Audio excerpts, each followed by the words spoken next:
It annoys me when people say it's because of the poverty. No, it's because of the situation that they're in. It's because of their environment, the political environment and the actual social environment and where they live.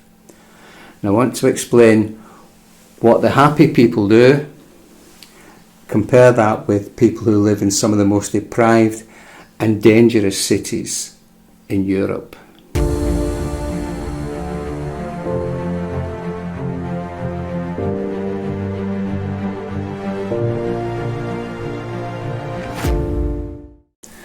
There are regions of the country where families are quite happy together. They have more stable relationships. They last longer, generally a lifetime. They live to a higher standard of living, not because they have money, but because they have stability within them, their family, their relationships, and within their community. That's why we called one of our organisations Stability 4C for children. Because that's the secret of raising your children safely and happily and more prosperously. The average grades of these children is 30% higher than the national average. 1 person in every 3 has a degree, a bachelor's degree, or a technical equivalent of a bachelor's degree. They are also amongst the lowest average earning people in the country. That's why it annoys me when people say it's because of the poverty. No, it's because of the situation that they're in. It's because of their environment, the political environment and the actual social environment and where they live. The government has systematically destroyed the Judeo-Christian marriage, the Judeo-Christian family, with 1 man, 1 woman, bound together in love and committed, pledging, swearing an oath to remain together for as long as they both shall live, and to raise children as and if they are blessed with children. The government wants to destroy those families. They want to tear them apart. The way you can tell this, the evidence that we have for this is quite simple. You can see it every day.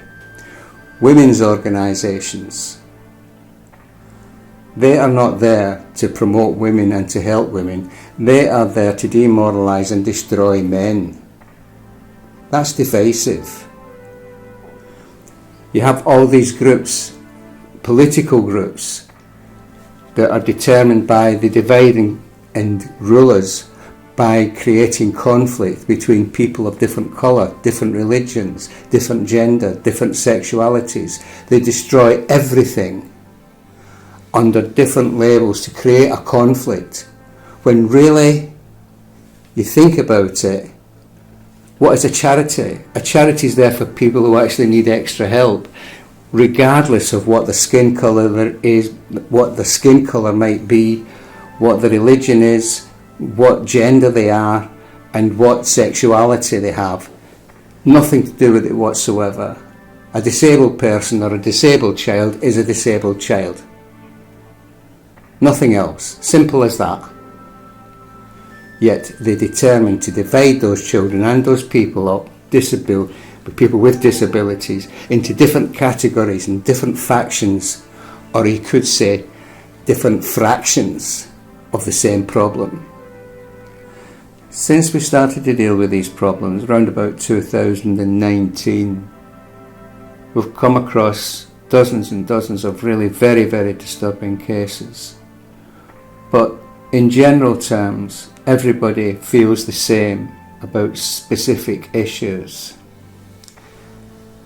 Children are afraid to attend school because they get molested and bullied.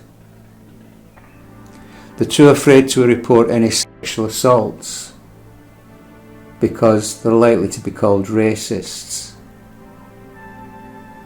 They're too afraid to report any kind of domestic abuse because they'll have the children removed from them. They do not trust politicians, they do not trust the local authorities, they do not trust specific cultures, religions and belief systems. They're afraid of social services, they're afraid of the police, they're afraid of teachers, they're afraid of the NHS who will report them. They are afraid of solicitors, and they're afraid of judges, and they are afraid of magistrates, and they're afraid of the news media. They do not trust anyone. There's no one they can trust. There's nowhere to go. They have no option. That's why Britain is the suicide capital of the West, starting from the age of 5 years old. What hope they have.